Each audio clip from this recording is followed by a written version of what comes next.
Welcome to Automotive Innovators Unplugged, spotlighting the innovators, disruptors, and forward thinkers shaping the future of automotive retail.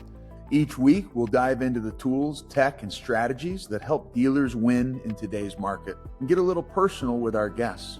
Introducing our host, Sean Kelly, #1 Amazon bestselling author, Special Operations Combat Veteran, and CEO of Car Motivators, known in automotive as the CarViz Coach.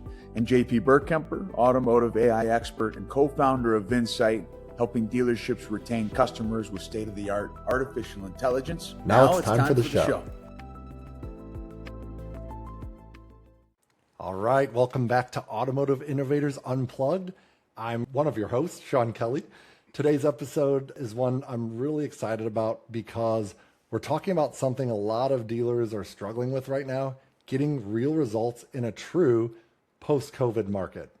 For a long time, it was easy to blame inventory, pricing, or the market, but today's guest is going to prove the profit train doesn't have to stop just because the market has changed. Before I introduce our guest, I would also like to allow my co-host, JP, to introduce himself and say hello.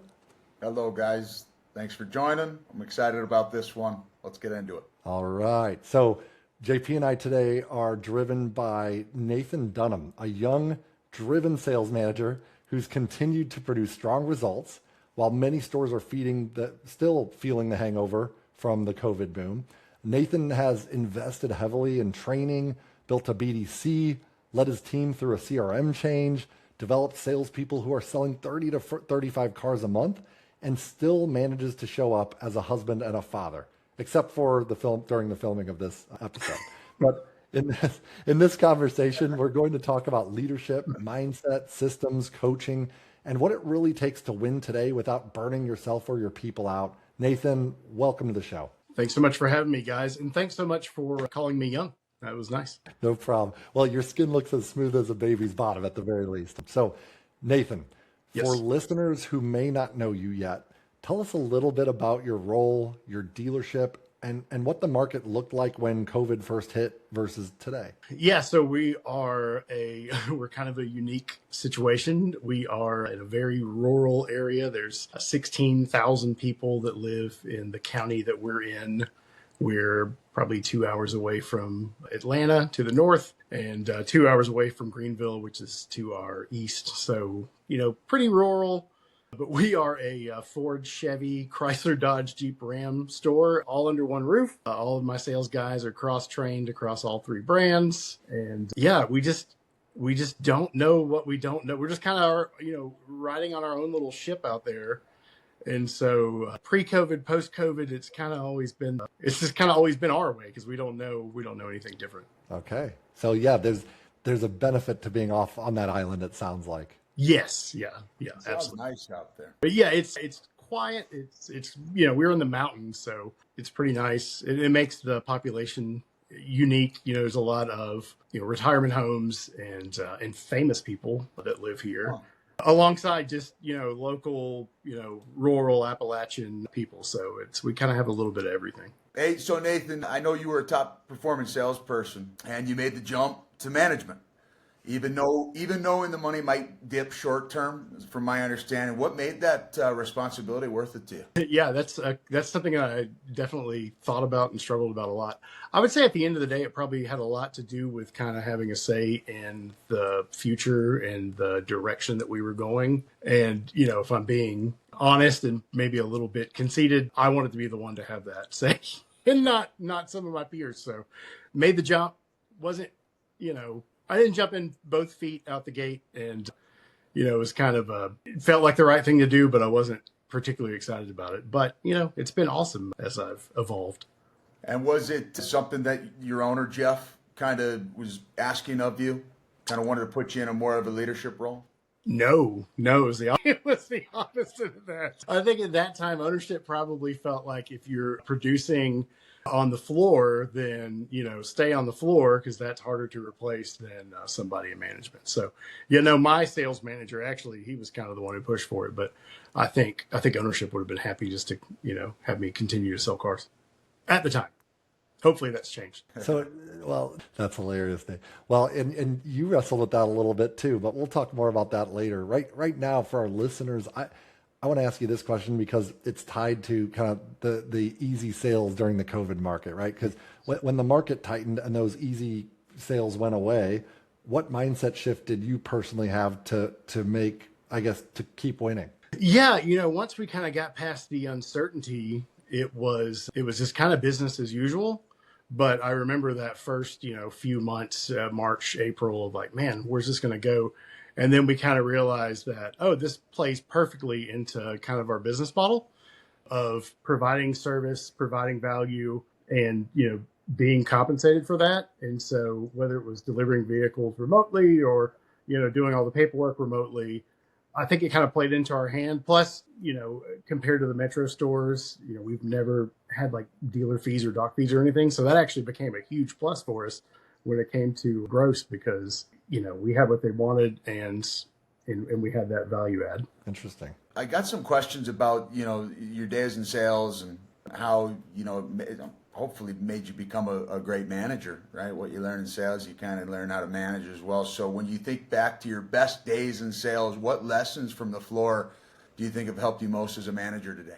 Probably cliche, but I always really wanted to kind of, be that player's coach, not forget what it was like to be a sales guy, just so I could kind of be like topical with my guys and, have them know that I know, what they're dealing with and what they're going through. So I would say just really remembering what it was like to be a salesperson has helped me tremendously. And then, of course, like every sales manager, just really those things that you thought that you wished you could change when you were a salesperson, finally having the ability to think those through and maybe affect those things. That's the other thing. I had some ideas as a salesperson that I've gotten to see to the finish line. So that's kind of nice. That is nice. Nathan, and I keep saying this, but you stepped into management at a young age, at least young compared to me. Anyway, how old were you when you became a manager? 37, 38. Okay. And what personal challenges did you have to overcome internally when you first became a sales manager, especially after having so much success as a sales consultant, like JP was pointing out? Yeah, the big thing, and Sean, this, the big thing was definitely transitioning from kind of that lone wolf, you're in charge of your future to now relying on an entire department to contribute to mine and my family's future, right? That wasn't a fun feeling out the gate, knowing, especially as a young sales manager who was insecure about doing the job. And it's like, man, not only do I not know what I'm doing, but I've got to pass that on to these guys. And they're responsible for my paycheck. So that was not fun for probably the first at least year. That was hands down the biggest thing. I can't tell you how many times I thought, like, man, if I could just go back into sales, we'd be better off and I'd be better off. Wow.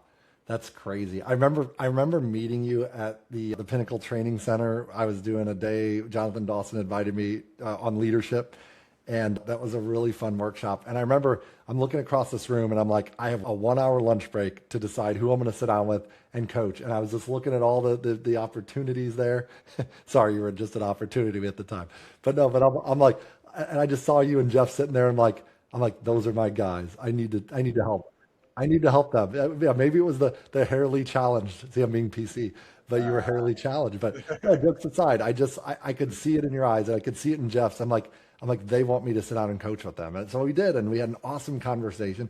And, another thing that we had coached on too, I remember you thinking to yourself too, like there was this financial aspect to it because as the highest performing salespeople at most dealerships usually make more than the manager. And you were and could continue to be that guy.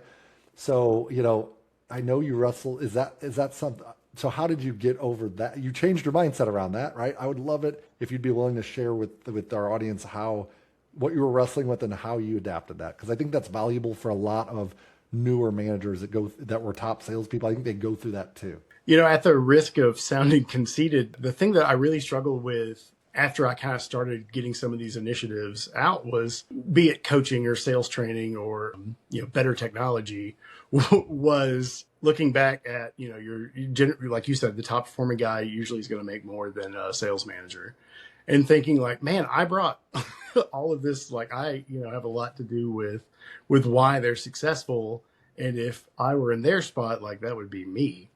And so that was tough. That was, instead I've got all these responsibilities and, all these, all this stress, and how sure. it would be to just, sell cars and go home, and that's all you got to worry about. But I think with your help again, focusing on kind of the opportunity, focusing on the positives, focusing on the future, it really kind of just changed to where it's like, man, I've got a chance to have a lasting impact on this super successful family-owned dealership for years to come. And who knows what that means for me in the future as far as, I don't know if, moving up is in the cards or, potential ownership, but certainly having a say in that has helped tremendously. That's awesome, man.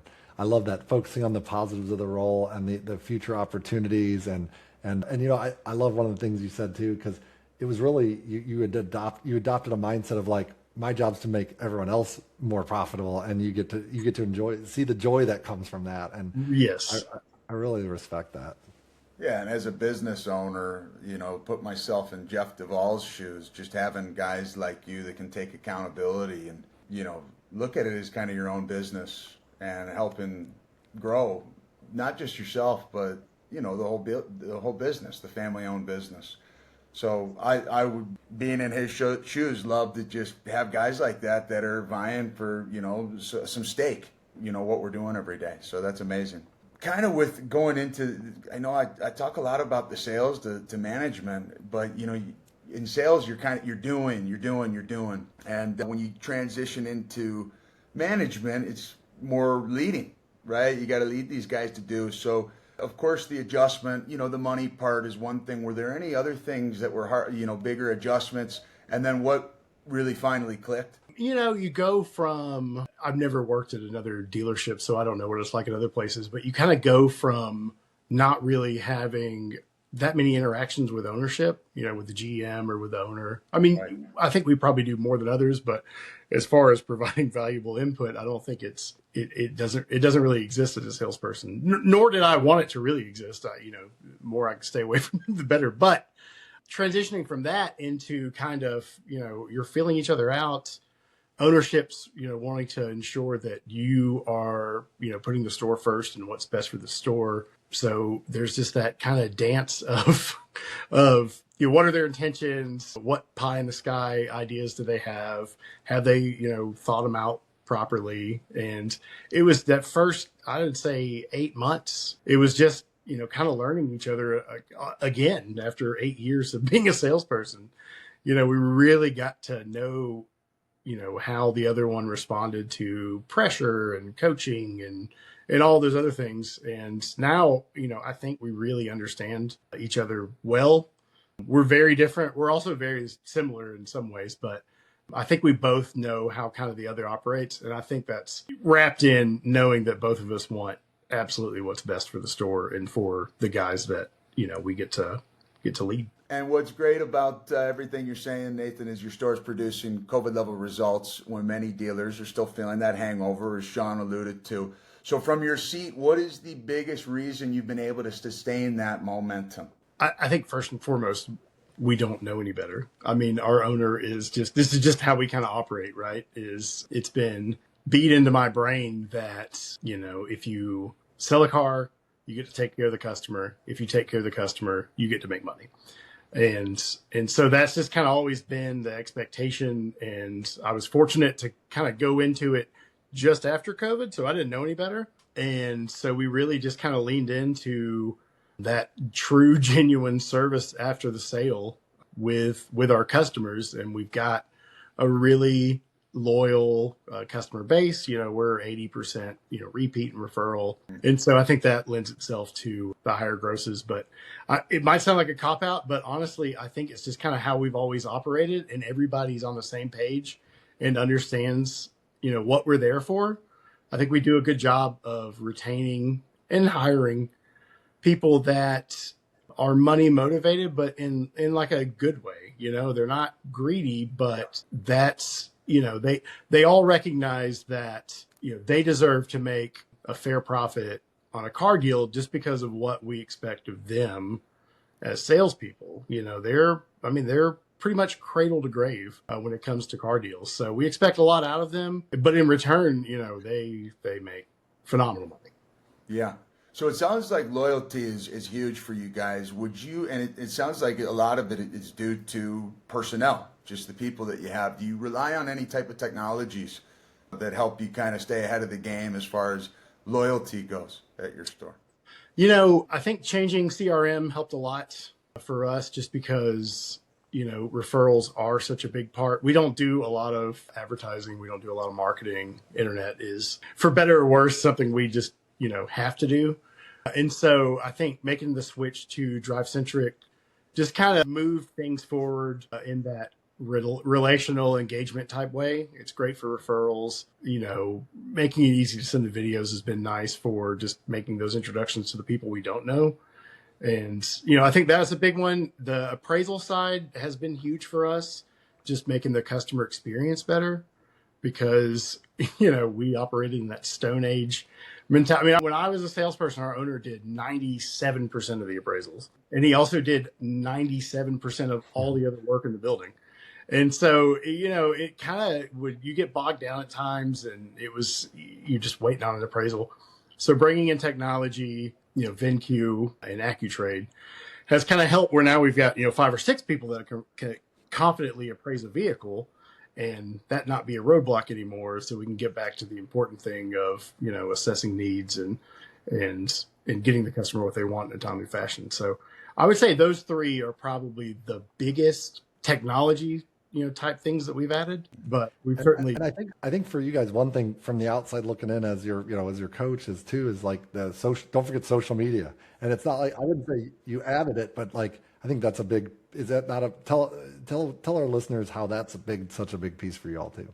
Well, again, but it goes back to we don't really market or advertise the store through traditional routes, and certainly not online, but. In turn, that means that if you're going to be successful as a salesperson, generating your own traffic is paramount. And so I think they've had some good examples over the years. My top producer he was kind of the pioneer of social media in our market. I remember when I started there, he was the only person that, even dabbled in social media. And so it was a lot easier back then, but, now all of my guys are, they're on social media. They're posting cars, they're sharing customer testimonial videos. They're sharing stuff in their personal life. So they kind of understand that, again, that value proposition of, we're going to treat you like family. And once you join our family, you're taken care of for as long as you own the vehicle. That extends to their lives as well. And so I think, constantly being on social media, sharing a little bit of personal stuff alongside. So it's not just sales, because that's not us. I think that's just reinforced our brand. And I couldn't agree more. That makes perfect sense. And here's another thing too. Like I was thinking about this when others were cutting back, you all chose to invest in training. Yes. Why did you double down on training even in a tougher market? Well, I think we recognized that we knew we did pretty well with kind of what we were comfortable doing, and we operate in an area that not a ton of people around us like to, subprime, and, we're 70% used. But once you kind of map that out and, feel like you've got it down pat, there's not as much room to grow. And so I think my owner and I definitely recognize that, if we were going to grow outside of that, we'd have to grow ourselves and our people. And so, and also to compound that as a new sales manager, I'm still trying to figure out everything else, much less figuring out how to train these guys. And so that was kind of when I was thinking, we need to look outside. I don't want to train them all to just be, get to my level. Like we need to be thinking higher than that. And so we brought on Jonathan Dawson with Psychology, who's somebody that I'd kind of followed a lot as a salesperson and kind of had tried to get hired a couple times when I was a salesman, but it didn't work out. But again, back to what we talked about earlier, once you're a manager, you got a little bit more say. And so my owner loved him. I loved him. And so we hired him on, I guess, 3 years ago now. And that was kind of the first phase of growth. And then realizing there was a whole new world of potential for us and our guys. And then also that's where we met Sean. It's really cool to hear from a guy management and ownership that invests in their people. So what do you think? It seems like you give your staff, your employees a lot of tools to be successful. So when you're managing these guys, what are some non-negotiables for you when it comes to managing them? You know, the things that you don't really compromise on. I think that these great tools to be successful. first and foremost, use them, right? I'm not paying this much money for these things to just kind of say that we have them. So I think process is huge. Following our process that integrates those tools has been very important for us. And, just that constant desire to get better and to learn, right? I want my guys to come to me and be like, hey, I don't know how to do this in the CRM. And I've got an idea, but I don't know how to do it. And, and then we just kind of, get together or reach out to Drive Centric or, social media group. And we just learn together and then we share it with the group once we've got proof of concept. And I don't ever want to stifle that desire to get better with our technology and learn new things. Cause we definitely don't know all of it yet. So I think hiring and reinforcing that with our staff has been huge. Yeah. And yeah, using the tools, and that's something that you don't compromise on. We're paying for this. You're going to use it. Is that kind of across the board? Every employee is kind of, I guess, trusted on to follow the process A to Z. Is there skipping around? Do salespeople kind of do it? Is there any kind of uniqueness in the way some of your guys are selling or servicing cars? I don't think there is so much in the process. I think within the process, within the steps of the process, that's kind of where they get that latitude to be themselves. I've got some guys that are stronger on social media. I've got some guys that are stronger on referrals. I've got some guys that are stronger on the technology side of delivery, but they're all doing the same steps. It's just what they kind of choose to focus on and what they highlight as being good at. That's where they get kind of that latitude to express themselves and really put that extra value that maybe even some of their, peers don't have. Well, I'll tell you, I got to give you some props because, finding any store that can get every one of their guys to follow a process is a challenge. So, and I know that we're not perfect. We're not perfect, but I think no, but that's great to hear, man. That's awesome. Oh, I see it too as their coach. The way they consistently drive forward, they uncover gaps, they battle through them together. They have really positive, candid conversations. It's really cool to see. JP, you're spot on.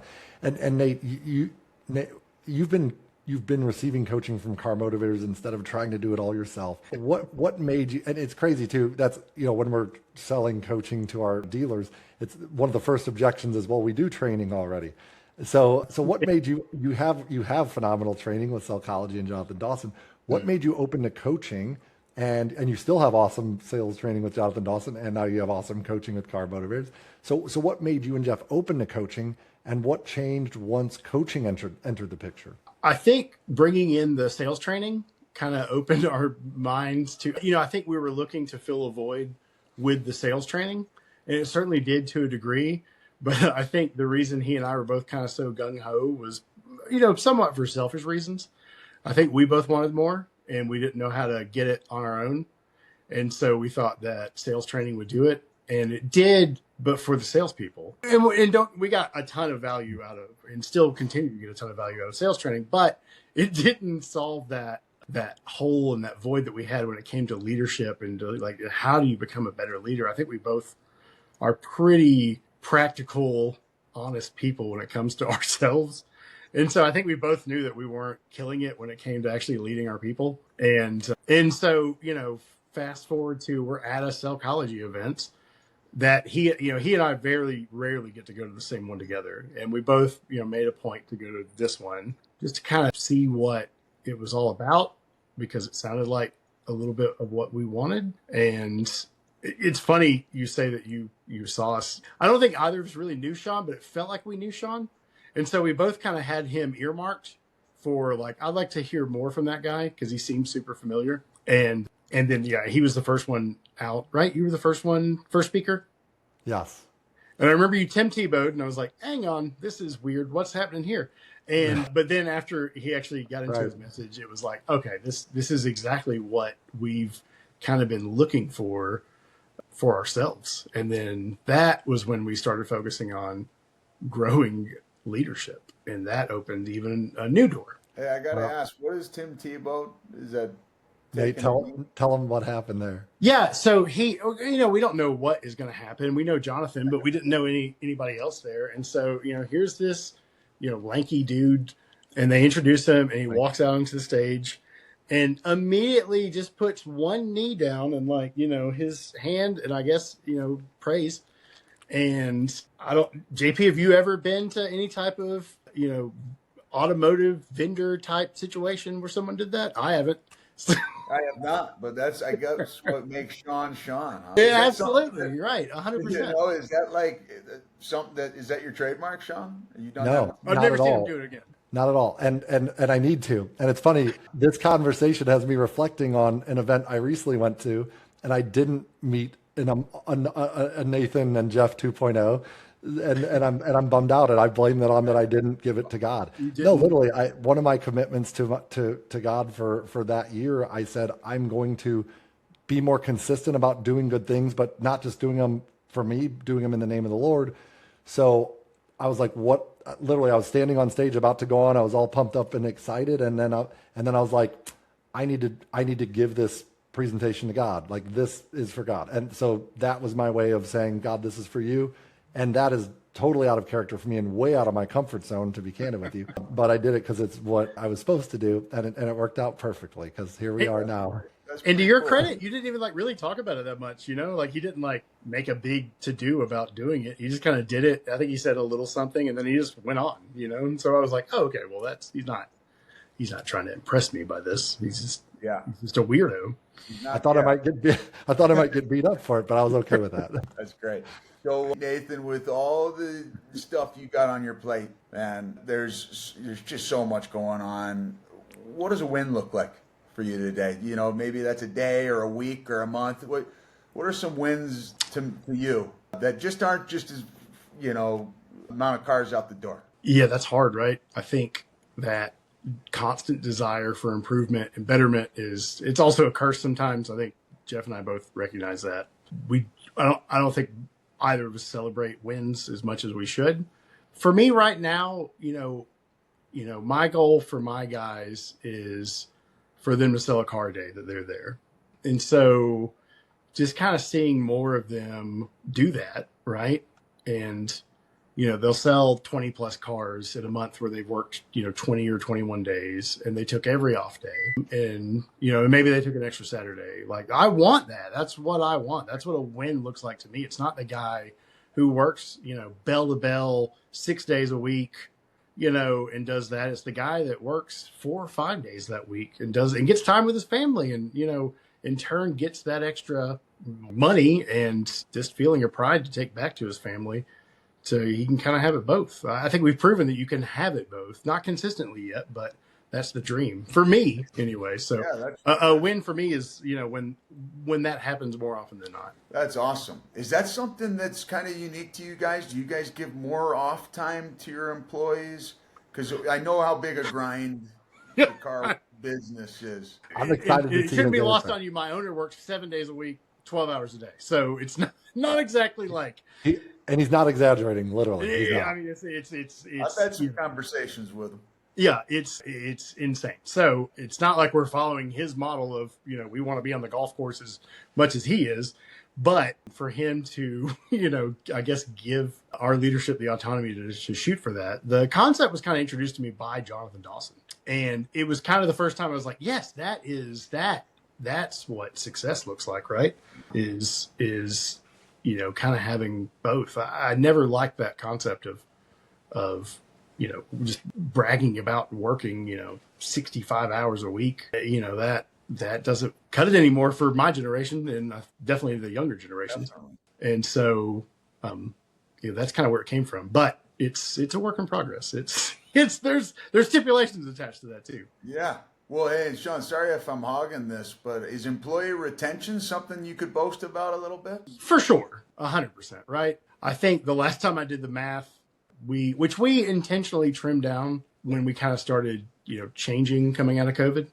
It was important to me back to, what I didn't like on the floor. I hated, being in a relatively small store, and there's 12 salespeople, and it just, it didn't seem like a recipe for success. So we trimmed down to just our 5 core people, and then we built out from there.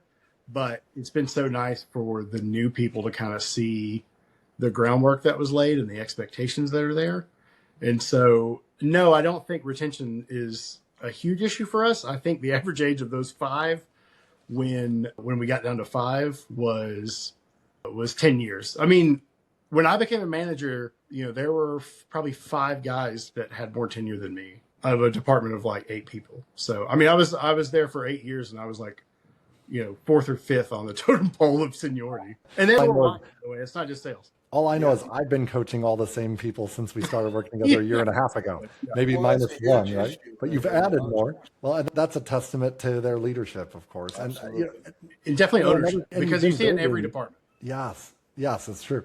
And Nate, to your point, you about building and adding more to the team, because that's true. We've only added more people to coach, which I love, by the way. Keep doing it. It's so fun. One of your big moves over the last 6 months was actually building an in-house BDC. What problem were you trying to solve, and what mistakes did you make early that others could learn from on that? Because I know that's a big talking point right now. Yeah, we kind of were falling victim to those same old things of, the in-person experience was so good, and we're hammering service, and we're hammering value, and we're hammering just a little bit of a different interaction, right? Not that cookie cutter approach. And the first thing we did after we decided that we were going to attempt to work the internet leads, because spoiler alert, if you cut your sales staff down to 5 guys and, they're all selling 12 to 15 cars and some of them are selling 30 cars, internet leads not a huge priority for them. And so that instantly is like, oh, this is an issue that we didn't really plan on. And so we went with an outsourced BDC. That was a nightmare. They did the tasks and they did the calls, but I didn't have much control over them. I didn't get to train them. And, subsequently, I didn't really get to say. They treated everything the same. And that's what they're supposed to do. And that's what we paid them to do. But it did open my eyes to the need for separating the internet leads out of those sales guys, because it's not their fault. But the moment a repeat customer or referral walks in the door, an internet lead is the least of their worries. And so we slowly kind of transitioned from the outsourced BDC to, hey, we need to hire somebody that's like us, that gets it and brings that to the internet department. So we worked on that, and thankfully, going with the model before of we don't know everything, we leaned on Sean, and he introduced us to Travis, one of his coaches, who's ran some very successful internet departments. And that just out the gate helped us tremendously, because I got to learn a lot about running an internet department, and our BDC agent that we hired has all the confidence in the world that who she's learning from knows exactly what they're talking about. And it's been a pretty seamless transition. I mean, her first full month, we were up 30% over the previous month, and she's got plenty of room to grow and improve. Wow, very cool. Hey, speaking on those internet leads that maybe were going unanswered, or, big push with AI tools right now, talking about how they can kind of work after hours and work those internet leads for you with no human touch. You thought about anything like that? Is that something on your priority list, or is the BDC kind of handling everything? We did AI for kind of that transition period, right? We kind of brought it in towards the end of when we knew that we were going to leave the outsourced BDC.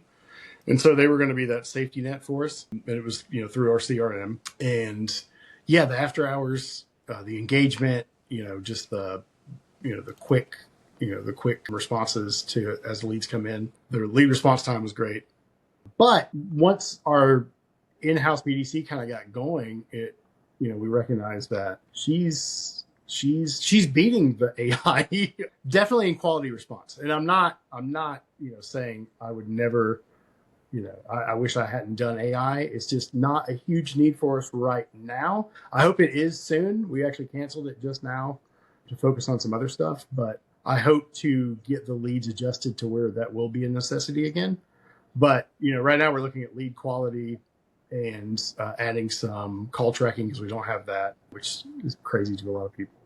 And so we're just kind of putting that on the back burner because I got tired of the BDC coming to me and be like, I'm on the phone with the person and I've got the AI texting them and it's confusing them. So we just kind of pulled back for a little bit until we can kind of get a grasp on our leads now that we actually are working them properly. And I hope to add it again down the road when it's needed. Well, that's the cool thing about those AI tools is I was talking to Sean earlier today that, it's the worst it's ever going to be. It just seems to get 100%. better. So with that, what tools or systems do you rely on most to lead effectively? Whether you talked about CRM, DriveCentric, fantastic tool. Any communication habits, metrics, or routines that you got your guys on? Work in progress there. Me personally, I've been using a combination of Google Calendar and Asana for just kind of day-to-day task management and scheduling things, just to not have those big things fall through the cracks. Because if I'm letting big things fall through the cracks, then, that snowballs. And so I would say just kind of diving into that and then, really learning as much as I can about AI itself and how that can help me build out processes and things like that so that I can be a better leader to either free up my time or to kind of shed light on data that I've been kind of overlooking or didn't know how to sort through. So for me, definitely that. For my guys, and they're all guys right now. So it's been kind of a mixed bag, right? They all have different goals for what they want to improve on with technology. CRM's been a big push the last several months. They all want to get better at CRM, and we've all really kind of taken more attention to it. So I would say it all starts and ends with the CRM as far as that day-to-day, department-wide technology. We've got a lot of room to improve, but they're using it, I think, definitely more so than we ever have a CRM before. So that's definitely the one. Well, that's a manager's dream. Yeah. Well, again, I mean, it's you got pockets of success and failure, but I think everyone recognizes that it's not going away, and every Friday we're going to put everyone's numbers up there, including including this. CRM. And like this for our podcast, for all the viewers. Exactly. Yeah. I was gonna say, before you think it's all rainbows and butterflies, look at all that red. Hey, but real life, I wouldn't have pulled it up if it wasn't for this here. Look at this, literally 46% closing ratio. That's phenomenal. That's a testament to that the training and coaching you all are doing is working. But I mean, Nathan, I know that switching CRMs. Seriously, you're doing an amazing job of leading your team, and I can't wait for tomorrow. I get to coach Nathan's team, and I plan on doing some metric coaching right from our report here. So great stuff right there, Nathan. Seriously, but one thing, I wasn't coaching with you guys when you adopted DriveCentric. I didn't even know who you had before.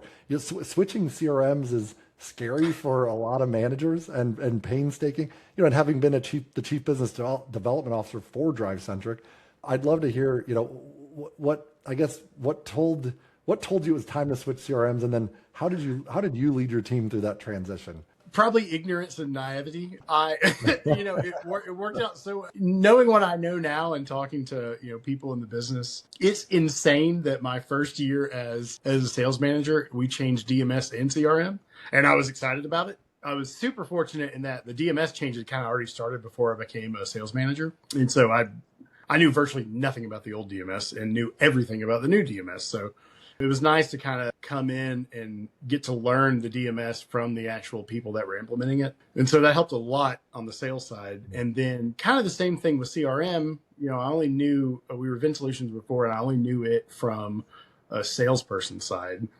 And for better or worse, I mean, probably for worse, no manager had really delved that far into the CRM from a management level, right? Managing from the CRM, it just didn't really happen.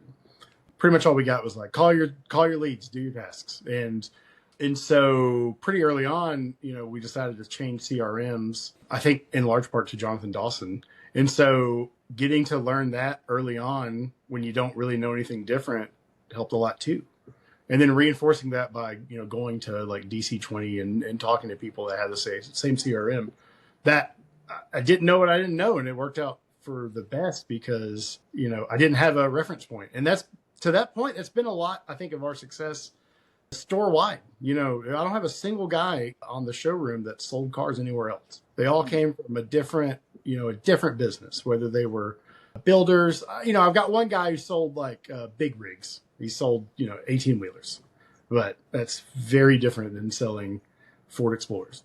And so we just, again, Sean says it all the time, but we just kind of operate in our own little world, in our own little bubble, and we don't know any better. And that's top to bottom. And it's kind of nice. Well, you're doing a great job, Nathan. So do you see management as a stepping stone to, I don't know, bigger earning power? Ownership, I think, is maybe what you mentioned, or maybe something else entirely.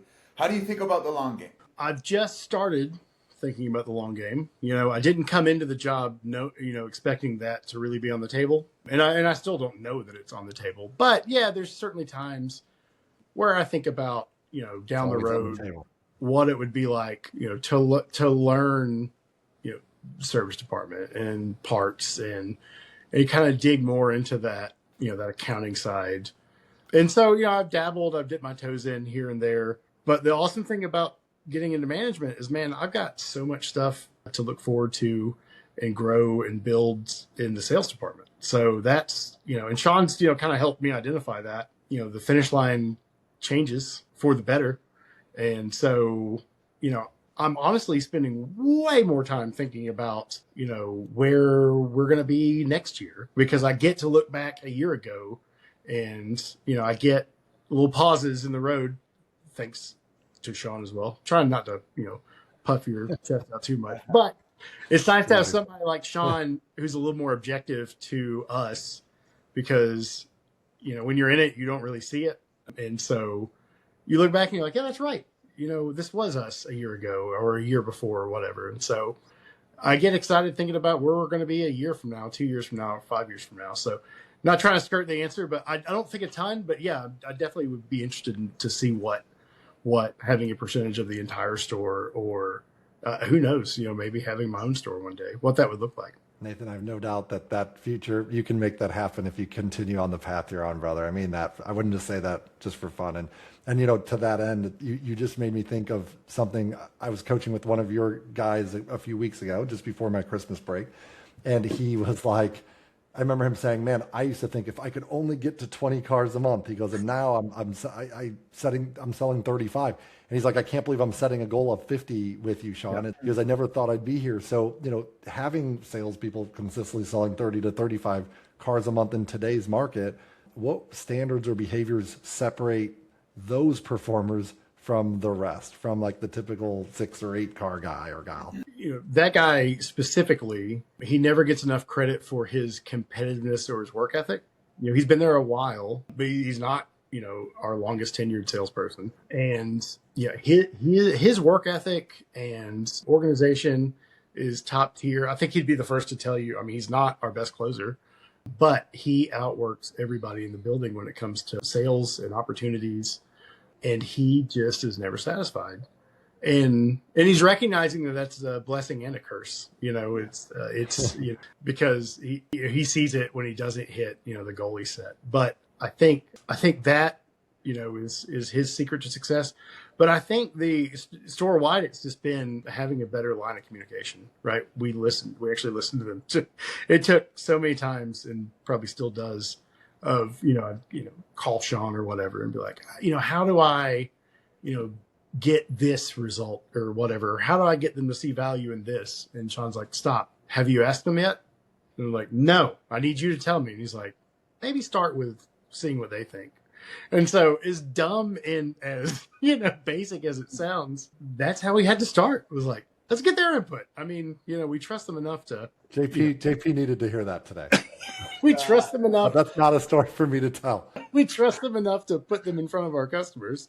We should probably trust them enough to tell us what they're seeing and what they think would allow us to grow and get better. So, and that's been great. Specifically with the guy you're talking about, because he gets off every other Saturday and he hadn't missed a beat. And it was terrifying to agree to that because we'd never done it. So yeah, that's a really good point. So you're saying to the audience that you give this fella off every other Saturday, and he's your top set producer. He hasn't been there the longest, and he's put up 35 plus cars a month. Yep. very often. Yeah. How about them apples, doubters that you can have I got a question about work-life balance, but I'll let JP ask the next question first. Well, Nathan, my last question. I won't pump both your guys' tires too much, but Thank you're you. a tremendous leader, and you got a hell of a coach. So, how has moving into leadership changed you outside the dealership as a person, not just a professional? I noticed that I'm a little more objective when it comes to like my friends that either own businesses or like thinking about getting into businesses. Like, whereas before maybe I didn't want to hear about it at all. If they are wanting to bounce ideas off of me, I tend to be a little bit more helpful now. And I just kind of I see the world a little bit differently in my personal life. I still haven't figured out how to coach my wife, but it works really well with my daughter. She's like, I've cloned myself with her, but kind of switching your brain around to ask those open-ended questions and to genuinely kind of get the other person's perspective. Not the hardest part was, realizing that it wasn't to your benefit or to get them to kind of go along with what you wanted, but to just better understand them, and that everything starts with, what their goals are, what they want to achieve. And then, only after we identify that and go through that, do I get to come into the equation? So I kind of see like every interaction that I have in my personal life that way. I want my friends to do well, and to that end, I think I've kind of added coaching personally, like with my friends and family, and just to help them out and get them thinking and stuff like that. So it's just kind of it's been like a subtle change. I don't feel like I'm a different person, but I feel like kind of some of those interactions where you just kind of wanted to get to the end of in the past. Now I'm all ears and truly want what's best for them. Well, I think that's a testament to Sean's coaching. 100%. Help you, get your job done, but A testament to who Nathan is. But thank you, JP. Yeah. No, it's crazy though. That's JP. I love that question too, because, I have a son and he's, kind of on the spectrum. He's got some, he's a different sort of individual. He's an amazing person at heart. And he was like probably 14, 15 years old, and he was having panic attacks. And then I realized, man, I'm not coaching him like I do all my clients. So, and I'm like, I pour so much time and energy into developing people that I love in the auto industry. I need to develop the people I have at home here. So I sat down with my son and I did what I call a GPS conversation, where I figured out like, what is his vision for success, and what's his plan to get there, and what obstacles does he see getting in his way, and where is his anxiety coming from. And it was just so much stuff. It was so many basic things that I could provide and teach him. And it was like, how do I pay bills? How am I going to make ends meet? Can I make money doing my dream career, which is storm chasing, which, by the way, now he's making money storm chasing. And That's awesome. His anxiety attacks are gone. And he's going to be on the Discovery Channel on the Eye of the Storm, because he chased down and filmed and probed one of the second most powerful tornadoes in history or something. So I love that. One thing, man, that I love that you just shared that lesson, Nathan, because it's true. It's like when we grow as leaders, we can then take that. It's not just about work. We can apply that to our personal life and change other people's lives for the better too. So thank you for sharing that story. Great question, JP. And one quick note too, when it comes to that work-life balance, because that was always the thing I heard about, going into management, was like, well, how are you gonna, my daughter's young, and it's always been important to me. But my sales manager, who brought me in there and kind of showed me the ropes, and was a big part of the reason I was a salesperson to begin with. He died a year into my being a sales manager from a brain aneurysm. And, it's kind of a gradual thing. He, it wasn't like it just happened. Like, he knew it was there and progressively got worse. And man, he beat into my brain, like, don't waste this time with your family. Like, it's not worth it. This, like, work hard when you're here, but don't sacrifice time with your family. Take your off day. And man, I've never stopped thinking about that. Because, I think there was probably a little bit of regret when, I think he was saying that from, a personal spot. I don't know. I think he probably wished he'd have done it a little bit differently, but it just constantly echoes through my head. And that's why I feel that way for my guys too, because Nathan, we all respected him. and Nathan, thank you for sharing that story. And a lot of and I think JP went through that too with their business partner. Yeah, my business partner died of pancreatic cancer. Wow. About a year and a half ago. Brainchild behind our operation, rest in peace. That was tough. As they say, the show must go on, but yeah, it just makes life, that is the main thing here. There's a lot going on in our lives, and business is a big part of them. It's a fun part of it, but lots of things to experience and do that make up a great life. So, spot on. Yeah. So to that point, a lot of managers in the automotive industry sacrifice their family chasing results. And Nathan, since that advice that your manager gave you before he passed, you've managed to win at work while still being present for your lovely wife and daughter. So what I'm wondering is, how did you do that? What boundaries or priorities made that possible for you? I would love it if you'd share that with our listeners. I think early on, kind of one-on-one conversations with my owner, who again is, just the hardest working person I've ever come across in my entire life. Zero exaggeration there. And he kind of called me out pretty early on, right? Of, being focused and paying attention while I was there. And it just kind of reminded me like, oh yeah, I don't actually know what a full day's work looks like here in this job. And so he kind of forced me to look into that, and then you realize like, oh yeah, I certainly have been kind of coasting here a little bit. And so really just trying to, from the moment you get there, have the right attitude, have the right intent when it comes to for the store and for, my sales guys and my family, and just, am I doing everything I can to make the most of like while I'm here? Because I have to, if I'm also going to preach, taking, not hesitating on vacations, or, taking a Saturday here and there, or, not missing. I don't want a single one of my sales guys to ever miss, one of their kids' ball games or recitals or plays and stuff. But you only get that if you are maximizing your time when you're there. And it starts with me. I've got to be that example for them. And so I owe a lot of credit to Jeff for kind of saying like, hey, you're not, and forcing me to look inward and kind of map out my day. And it's something I still struggle with. I think I work hard, but now am I working hard on the right things? And so I think that's how it's got to be. Kind of work hard, play hard. A big theme of this call has been moving into a management role, taking on more responsibility. If there was one piece of advice you could give yourself before going into that, taking that step, what would it have been? Yeah, definitely don't be afraid to ask for help sooner, and expanding my, I guess, sphere of influence or my circle of influence on that, right?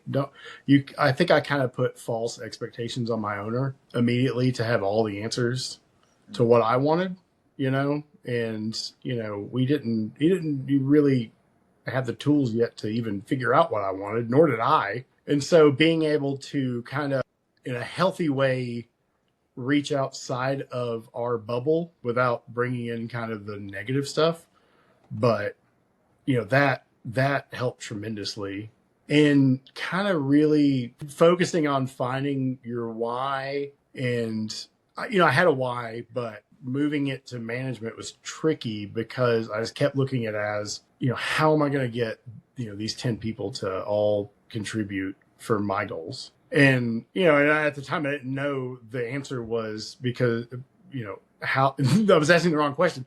It was, how do I get these 10 people to contribute to their goals? Because that in turn contributes to my goals. So, coaching, if I could have coaching out the gate, if I had coaching before I became a manager, what that would have looked like. But I think just intent and understanding and having an open mind, and not putting so much on my dealer and my owner, it probably would have made that first year a little less acrimonious. And invest in coaching.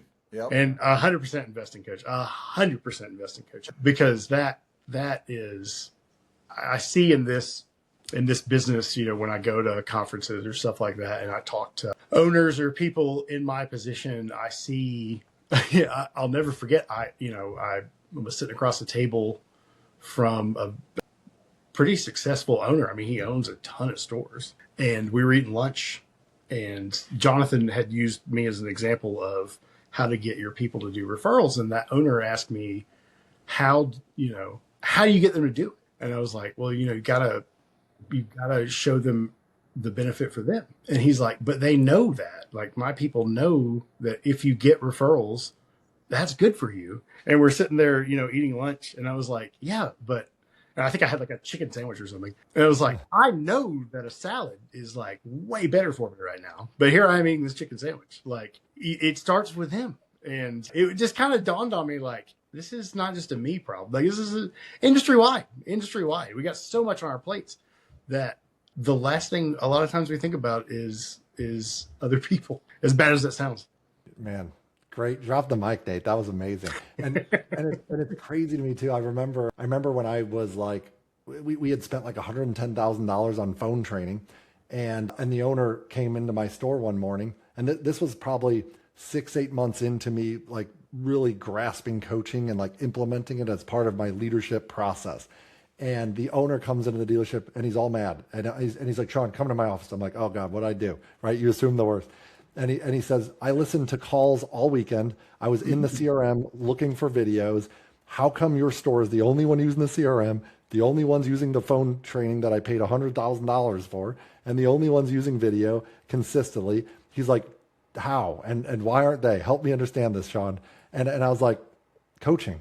And then it hit me, and I was like, training needs coaching, because training's like the shiny car in your 100%. driveway, and coaching's like the fuel that makes it go. And that's when I realized, like, there is no coaching in the car business. Like, who's doing that? I hate to say it, but most trainers want a scalable training system, log into their platform, take the courses, and I can sell that to 1 million dealers.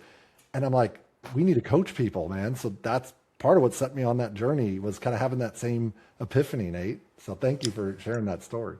And to add on to that, most sales trainers, not in a bad way, focus on salespeople. And that's fine. But if you're only going to focus on the salespeople and not on their leaders, how effective is that training going to be? Because how many times do you have sales training or phone training or whatever, and the leaders aren't bought in on it? And, that has a trickle-down effect. Well, I think, you got to look at business the same way you look at sports. Me as an ex-athlete, I had trainers. They helped me get strong faster, right? But I had a coach as well, who kind of had, he was over everybody, with the same goals, and it's a team goal, right? We want the trainers getting all the solo guys, operating or, at optimized speeds, but the coach is the one drawing up the plays, knows where the team wants to go. So I do believe in coaching. Training needs coaching. Yeah, that's a great analogy. Because you wouldn't want your trainer to go out there and show you how a blocking scheme works. Right. The final question, my friend, for managers listening who feel stuck or discouraged in this market, what's the first move you'd challenge them to make right now? One, assess your ownership. It all starts there. I think that, if you feel like you've got the right ownership, then you're in a phenomenal spot, because then, it's all on you. Like, you're in control. And so, what are the tools that, will help you? What are the things you want to accomplish? And most importantly, who can help you accomplish them? And what I found is, like, when it comes to the leadership block, it's probably someone outside of the dealership. And don't be afraid of that. But it starts with ownership and ownership intent. As long as you have that, you're going to be awesome. You're going to be great. And so that's when you get to start looking inward at, man, how do I get better? And who can help me? Nathan, this has been a powerful conversation.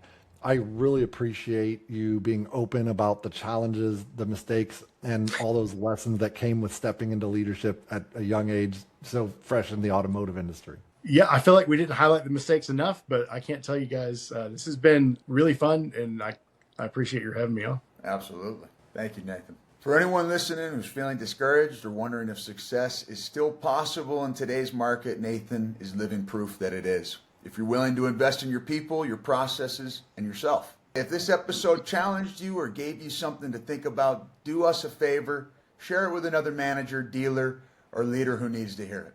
As always, if you want help building leaders, developing people, and creating sustainable results in your dealership, reach out to us at Car Motivators. We're here to help you win without sacrificing what matters most. Thanks for listening to Automotive Innovators Unplugged.